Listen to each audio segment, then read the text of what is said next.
Urusi Julai 1, Reuters wameripoti kwamba Urusi imeweza kuchukua udhibiti kamili wa eneo la mashariki mwa nchi ya Ukraine la Luhansk.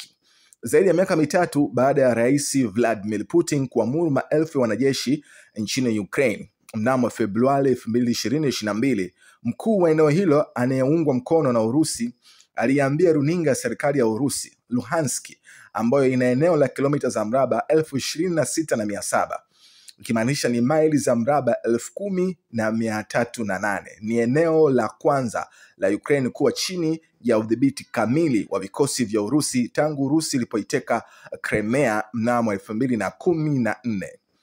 Putin mnamo Septemba 2022 alitangaza kwamba Luhansk pamoja na mikoa inayodhibitiwa kwa kiasi ya Donetsk, Kherson na Zaporizhia ilikuwa inajumuishwa katika Urusi, hatua ambayo mataifa ya Ulaya Magharibi yalisema kuwa ni kinyume cha sheria na ambayo wengi wa dunia hawakuitaka na hawakuitambua.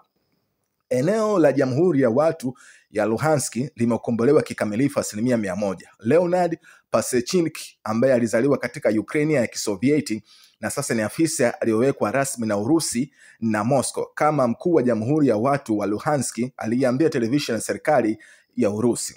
Luhansk wakati mmoja ilikuwa sehemu ya ufalme wa Urusi, lakini ilibadilika mikono baada ya mapinduzi ya Urusi. Ilichukuliwa na jeshi nyekundu mnamo mwaka 1920 na kisha ikawa sehemu ya Umoja wa Kisovieti mnamo mwaka 1922 kama sehemu ya Jamhuri ya Kisoshalisti ya Kisovieti ya Ukraine.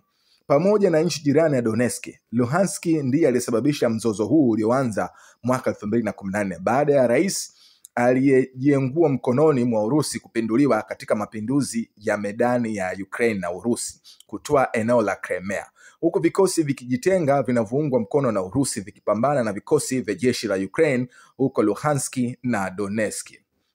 Urusi kwa sasa inadhibiti karibu 19% ya kile inachotambuliwa kimataifa kuwa ni ardhi ya Ukraine, ikiwa ni pamoja na Luhansk pamoja na zaidi ya 70% ya mikoa ya Donetsk, Zaporizhia na Kherson na vipande vya mikoa ya Kharkiv, Sami na Dnipro.